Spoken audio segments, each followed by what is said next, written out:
Assalamualaikum dan selamat sejahtera kepada para penyelia dan rakan-rakan. Hari ini kami akan membentangkan idea projek berdasarkan tajuk yang telah dipilih iaitu Budak Pulau. Pengenalan projek ini akan mengkaji gaya visual dalam pembangunan animasi berkongsikan 3 dimensi yang bertajuk Budak Pulau. Pembangunan animasi 3D ini mengikut panduan gaya visual adalah untuk melaksanakan keperluan bagi kursus DVD 5012 Design Research. Ini akan dipastikan projek dalam keadaan teratur dan terancang. Berdasarkan penyelidikan yang akan diselidik sebelum menghasilkan animasi ini. Projek ini ialah cerita pendek yang beranimasikan 3D. Animasi ini akan menyampaikan mesej kepada penonton tentang kepentingan menjaga laut demi kesihatan manusia, kehidupan laut dan terumbu karang. Animasi yang akan dibangunkan ini penuh dengan kesedaran mengenai permasalahan yang hampir setiap lapisan masyarakat memandang remeh terhadap penjagaan kehidupan laut. Objektif pertama adalah objektif mengkaji, iaitu untuk mengkaji gaya visual dalam pembangunan animasi berkongsikan 3 dimensi. Objektif kedua adalah objektif penghasilan, iaitu dengan membangunkan animasi 3D mengikut panduan gaya visual yang bersesuaian. Objektif ketiga adalah objektif menguji keberkesanan, iaitu dengan menguji keberkesanan gaya visual dalam animasi 3D yang dihasilkan. Permasalahan yang dikaji didapati daripada berita dan artikel mengenai pencemaran laut. Punca permasalahan ini berpunca daripada hasil pembuangan sampah dan sisa toksik ke dalam laut melalui orang-orang yang tidak bertanggungjawab dan tidak berperi kemanusiaan.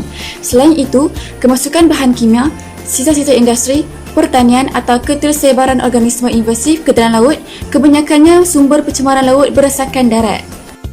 Kesan daripada pencemaran laut ini boleh menyebabkan kesan ekologi atau kesihatan manusia. Kebiasaannya tidak diatur berdasarkan undang-undang alam sekitar semasa. Sumber pencemaran ini termasuk bahan kimia, pertanian, aliran keluar dari bandar, produk isi rumah biasa seperti sabun dan pembasmi kuman. CEC dijumpai di influence air sisa yang dirawat lebih kerap dan dalam kepekatan yang lebih tinggi daripada masa lalu, dan banyak yang terbukti menumpuk di dalam tisu kehidupan laut.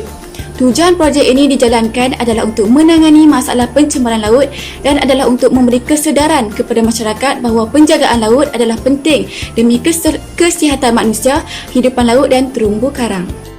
Animasi 3D bertajukan Budak Pulau ini adalah cara untuk menangani permasalahan pencemaran laut tersebut dengan menghasilkan animasi cerita pendek berkenaan kepentingan, punca, kesan pencemaran pulau dan laut dengan mengaplikasikan pelbagai multimedia seperti teks, audio, animasi dan gambar ke dalam animasi ini.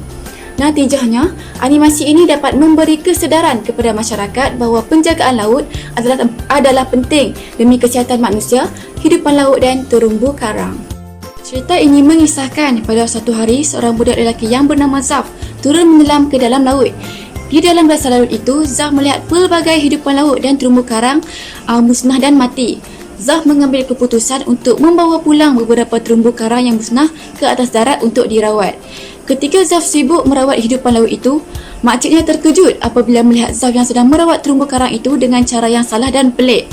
Makciknya melihat hidupan laut itu dan memberitahu bahawa cara Zaf itu merupakan cara yang salah dan meminta Zaf untuk meletakkan kembali terumbu karang itu ke tempat asalnya. Setelah kejadian itu, Zaf dan makciknya turun ke dasar laut untuk membersihkan kembali kawasan hidupan laut itu yang dicemari sampah sara. Zaf yang duduk tersedar dari lamunannya menyedari bahawa dia hanya berimajinasi. Zaf melihat keadaan kakinya yang tidak lagi sempurna akibat daripada insiden masa lalu yang menyebabkan dirinya berasa tidak mampu lagi untuk melakukan hobinya iaitu menyelam. Kemudian Zaf mencapai tongkatnya dan bangun pergi ke arah jendela, melihat laut dan mengimbau kembali kenangannya ketika dia masih sihat menyelam di lautan.